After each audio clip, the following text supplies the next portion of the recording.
this industry doesn't have a specific route for anybody, you know? Like Ken's telling you one particular route of meeting people, but he's right, you gotta meet people. So however you meet people, you gotta meet them. Thousands and thousands and thousands of people are working in the arts. They're working in the film industry, so obviously they got those jobs. So there's a way to do it, it's just a little different. So when we talk about the focus, say it in our program in television production is more of television in the sense of, say, reality shows, magazine formats, reality shows, narrative dramas, sitcoms, and that's their track in television. We do multi-camera stuff in our television area. And they do some single camera stuff as well. But I'll tell you what, we have two seniors that just left here. Kate Ryan won a student Emmy last year for her film called POV, a documentary, which was in our showcase in 2007, our senior film showcase. She's working for Discovery Channel, so there you go.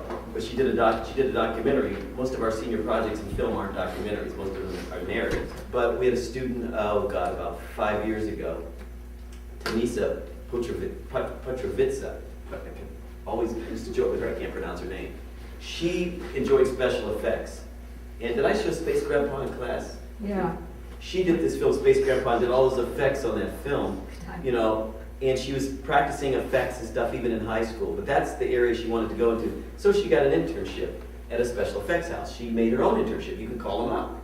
You know, we'll list different internships that we have, but you can make your own. You call an employer, I'm enrolled in school, can I do an internship? And there's some rules and regulations. You'll be enrolled in a class, and you have to have a supervisor for the job. You got to work, 20 hours a week, and it's a formal program. She set this program up and stayed with the company, and I've talked to her since then, but I've seen her name on credits like, was it Sky Captain? Was that name? That would be said, yeah. Just to see her credit, literally a year and a half after leaving Northridge, to see her name, rolling on the credits. So that was the area that she wanted to go into, so she kind of plotted her own way of doing this. So, as you know, there is a portfolio review, and that's what we're going to talk about tonight. And a portfolio review has been, Ken was probably the first class that came into the portfolio review. I asked him that earlier today, and he said they were the first class because we started around 2002 or 2001. I forget now. And before then, you take your prerequisites like the other options, right? Get your B-, walk to the front office and sign yourself in the film. It was just that easy. But that was a problem. That's a problem for us. That's a problem for a lot of people. Part of the problem is that we had too many people. Everybody wanted to do this. Everybody thought this is fun. This is just so romantic, right? Film, I want to make movies. So we had a lot of fat. A lot of people that really didn't have the attitude, didn't have the aptitude to be in this business, or to even, not only in the business, but the work that you're going to do while you're in the program. It's going to be a lot of work. This is not English. You just don't write a paper, go to bed, go to sleep. You're going to be out on the weekends shooting for 40 hours, it's a lot of work. And making movies is hard, and we make real movies. The movies you're making over here with the little DVX 100, yeah. We make motion pictures over there with big cameras, dollies, cranes, right? It's a real motion picture. Filming permits, millions of dollars worth of insurances, workers' compensation, agreements with the Screen Actors Guild, all of those things. So everybody can't do it. The other issue is our option is expensive, and we do help out at the senior level, and we help out in various ways. The insurances that you get, we hope that's still around. State budget cuts, you may lose that insurance. We've had that insurance for various, we've had it for more than several years now, because you will need general liability from $1 million to $3 million to shoot. You're shooting in a location, they want to see a certificate for their location for $1 million or whatever that location is worth. City of LA will not give you a permit without insurance, general liability, which is mandatory for any film that's shooting. They will waive the permit fee for you because you're a student, because we will give you a letter that says that you are, but they still want the $1 million general liability. You buy that on your own, you buy like $3,000, $4,000. We provide that for you now. Hopefully we can keep it. We don't know what will happen. We do give you $3,000 this year from the associated students. Each senior crew, there's 10 senior crews a year. Everybody in the program will be on a senior crew, but there's only 5 directors a semester. And the rest of you will be the producers, will be the editors, will be the sound people, the cinematographers, production designers, what have you. So everybody does a senior project. So we do help out, but you do have to do some of your own fundraising. And we've had student films at the senior level that have gone out and got outside grants. They may require that all 7 to 10 crew members come in with $1,000 or $500. How much are your crew members? 1,000 each. So if you got 10 major crew members, not 329 credit, not people that are helping out, but the people that 452 that are in the option. If you got 10 crew members bringing 1,000, that's now 10,000. If we're giving you 7 or 8,000, that's now 18,000. So you're getting somewhere. But when I came here in '89, I started off as a part-time faculty, and man, I say this in class, the senior film sucked. All the films sucked. You know, and then you've got a program where you just take a few classes and go in the front office. I want to be in film. It's not how it works at anybody's film school, right? Now we're just then. You know, but the issue is that once we started this portfolio, right? The quality of the students in the film part of the program has really grown. We're winning student Emmys, and we're at the student Emmys in categories that Columbia University usually wins, like the documentary category of student Emmys. We're there, you know, at this big star-studded award show with the press and all these celebrities that are presenters and everybody at Northridge, you know, all this USC, UCLA, Cal Arts, NYU, and we were there. We just saw Henry today. Henry Fernandez won a Princess Grace Award. We've been trying to win one of those for years. It's a very prestigious award. You always see Juilliard for the theater awards, Cal Arts, USC. Northridge is on there this past year, and we've gotten television coverage. Channel 7 did a piece on us, and Time Warner Cable, because we won a very prestigious Princess Grace Award. So, you know, Hollywood Foreign Press last year, out of all the grants to nonprofits and film schools, film schools or film-related nonprofits, we got the most out of the Hollywood Foreign Press because they give $1 million away each year from the Golden Globe Awards. Last year they didn't have a Golden Globe Awards. We didn't know if we were going to get any more money that year, but they did give grants that year. They gave everybody less, but we still got $66,000 in a year that they had no Golden Globes because of the Writers Guild. And UCLA got like 60, you know, and it went down. Columbia University got 20. So we've been getting the most from this organization for the last 11 or 12 years. The Hollywood Foreign Press has really been putting money into our program. But totally, they've given us $530,000 to this program for institutional grades, and we get a lot of money for the showcase and the senior projects. They give us a bulk of money to mount our showcase every year, which costs about $17,000. It's a big event at the Television Academy with $6,000 worth of food. It's free and open to the public and the industry. So we've developed a program. We're on the map. When you say Northridge, it used to be what? Now you say Northridge, I hear they got a good program. I hear they got a good program. So we are rated. We are there, and we intend to keep it. Well, if you meet Paul Hunter, he will give his career to me. I don't know why, but he does. He will always say, you know, we honored him in 2004, right when Bulletproof Month, he directed Bulletproof Month. And we honored him at the show, he hosted the showcase. And he came back, and he's just a good guy. But I helped him out when he was here, and he got his start in music videos on my music video. I did the music, you guys weren't born yet. A music video for a group called the Good Girls. They had this song called Sweetness Is My Weakness. That was in 1989. What year were you guys born? 89. Sweetness Is My Weakness. And he came on the set. I was producing a music video, and he came and said he wants to learn film. And somebody pointed me out and said, that's the producer over this. This was like a $100,000 music video, which is a lot in '89. We thought we were the shit. We got $100,000 from Motown.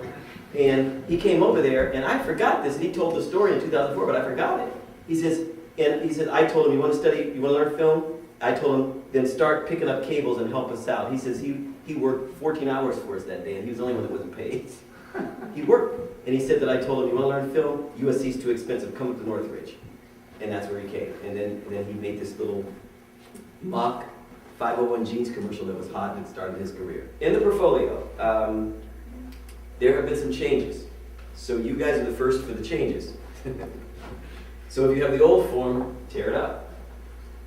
Download the new form, which is on the CTVA website, or stop by the front office. And the reason we upgraded it or revised it is that we revised it a couple of years ago and realized that defeated our purpose. So we wanted to reword some things. So we did. The other thing is for a while, the photo stories were really unique and really creative, and then all of a sudden, the photo stories started to get less than creative. So we want to re-ask what we want the students to do. So what we've done with the photo story, which is a major part of the portfolio, that's about 30% of the scoring. And we are asking now that you take 2 tracks. Used to be, do a photo story and write us a paragraph as to what that photo story is. Well, we got tired of seeing the slit wrists, the suicide, the person that's late to their exam. They were drinking the night before. We've seen 1,000 of those. They were drinking the night before in the dorm, and they wake up, realize it's an exam. That's the photo story. Well, we're tired of that, and we're tired of the chase. So we wanted to be more creative. So now we give you 2 choices. You will either choose track 1, which is a moral dilemma with a resolution. So you use your 12 photos, and they have to be mounted in a special way. And we want you to tell a story visually. So we're looking for visual literacy. So we're not looking for snapshots. We've seen photos where people have got, it looks like they've gotten one of those disposable cameras from Rite Aid, went out in the courtyard, shot some, went over there, got them developed, and turned them in. It's not what we're looking for. All the stuff that you've learned in the still photography course, all the stuff that you're learning in Hollis's course, or if any of you are around that had Fred Koretsky last year. Anybody have Fred Koretsky? Form and content, all that good stuff. Any of that stuff, you want to put it into your photo story. Lighting, interpretive use of the medium, not just snapshots. So that's what we're looking for in the story. So moral dilemma with the resolution, or the other track is I think it's I don't know the right wording, but it's a story to persuade. So whatever it is to persuade, and you'll choose those. So again, you are in competition with others. So whatever you do, you want to be creative, you want to be innovative, and you want to be unique. We get about 120 portfolios a semester, and we let in 40 to 45. So that means 4 out of 11, 4 out of 12 will gain admissions. You guys have a good track record in the living learning community that the bulk of you always get in for some reason. I don't know what it is. Maybe you guys are having seances out here or something, or or you're chanting together. I don't know what it is, but the living learning community always has a good success rate. You choose the story, you choose the style, but end of the day, you're going to write this paragraph, and then the committee's going to look at that photo story first. They're going to look at your paragraph and see if you were successful in completing the task that you started out to do. Because this industry is about communication. And I look at a lot of portfolios, obviously. There's a committee of 7 or 8 of us. And the office staff in the CTVA department, when it's time for portfolio, arranges, the files to make sure things are there, make sure the transcripts are there, they get it all prepared. Then I come in and then I, get things prepared for my committee, right? And there are times when I open up the portfolios and you see, oh, yeah, that's nice. There are times you say, oh, that sucks, But there's sometimes you go, whoa, it just hits you. And that's what we're talking about. Or there are times when I walk in the front office and the secretarial staff who are not on the committee, but they're obviously going to see the file because they're doing things. They're going to go and look at the photos while they're working. Spice up their day, And sometimes I walk in there and go, come here, look at this. And I go, whoa, that's nice. So, there's some photos that just jump out at you that's emotional, just like watching a movie. I saw a photo story about 2 years ago that was shot in Colombia or Brazil somewhere. And the story, it was a narrative, but it read like it was real, like it was a documentary, but it was staged. About this family, this poor family, and the father providing for the family, and the imagery there would bring tears to your eyes from these 12 photos, as if I sat in a 2-hour movie. Now that's, the angles he used, the lighting, the talent, the way they were dressed, the production design. Some of it was natural, they were in a barrio, but the issue is that we could feel that story from just seeing the photos. We clarified that we don't want you to go on the internet and get a stock answer, because I know you can. If it asks in literature, what's your favorite book or author? In fine art, what's a favorite piece of art? I like Picasso, and you go on the internet, because the blah, blah, blah, something that's been written for years in art history books. That's not what we're looking for. We're looking for your personal, individual response. If you don't like Picasso, then don't write about it. But we're tired of students going and just getting it off the internet. We wanting to know what you're thinking. So that's why the questions have been revised as well. We're tired of these stock answers. You know, we ask, what's the most historical event, in your opinion, of the 20th century? Yeah. I was going to say 21st century, that hasn't been that long. The 20th century. You know, and, you know, we get these stock answers. But you're not only going to tell us what it is, you've got to describe to us why it is. You're judged on all aspects of that portfolio, including the written stuff. You get points for that. And points taken out if they're grammatical errors, right? I mean, they're, you know, how it's presented. So all of that stuff you get points for, including the photos. The other written thing that's extremely important is the essay. And we had revised it a couple of years ago, and we started getting too many vague answers. And I had told my committee when we revised it, I should have beat them down then, because we revised it and it was a little vague. So now we'd ask, name a significant event in your life, and then everybody's writing some are very significant, and then we're getting some that were statements or one-page essays about the day that their dad bought them their first little video camera. I could give a rat's ass about your little video camera. That's not what we're calling significant, right? Well, so we've revised the question. Name a significant event in your life that has formed who you are. And that's a different question, right, than just a significant event. We want to know what event in your life has formed who you are. Everybody has something, or should. I mean, you know, if you talk to, you talk to heroes and leaders, they'll tell you, yes, this is what changed the way that I am. You can talk to Barack Obama. It is something he always says that happened that made him want to give and be in public service. You know, your grades are important. Obviously, the higher the GPA, the better. Doesn't mean if you got a 2.9, you can't get in. If you got a 2.1, doesn't mean you can't get in, but it's going to be harder to get in because you're given points for your GPA, which you can't change. I will say some of the kids that have come out of here, or some of our top students have come out of here. Who saw Braceros at the showcase? Braceros was produced by Rachel Blader. She lived in the dorm, what we call it the dorm. But and she's so funny. She used to say that the living learning community, we were the worst dorm. We were the worst dorm. We were the loudest and the most rowdy. But Rachel came out of here, and she's amazing. Braceros she was responsible for putting Braceros on the map, for getting that film a reality. She's great. And there were a couple others. Von Che was an RA over here. He did a senior project. I would put on my application that you lived in the LLC. That doesn't mean you're not going to get in, but I'm just saying, if you're working over here doing stuff, you know, people that are doing things and working hard in the LLC, we need to know that. You know, people that are doing a lot of things around the department, she's working in the Armor Theater, you need to let people know that. I know that, but the rest of that committee may not know that. They may not know it. But I'm just saying, if you're doing things, let people know what you do. If you're working on senior projects, let us know in some kind of way. There's a question in there that asks if you have any film experience or something. That's where you tell us these things. Like, you know, I've been working in the Armor. I've been committing to this program. You want to put that in there.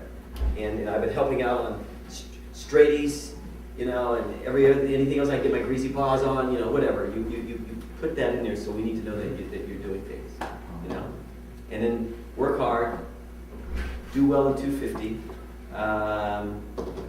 you know, and good luck. And if you don't get in the first time, you can always apply up to a second time. You only get two times. Cool. Keep hope alive.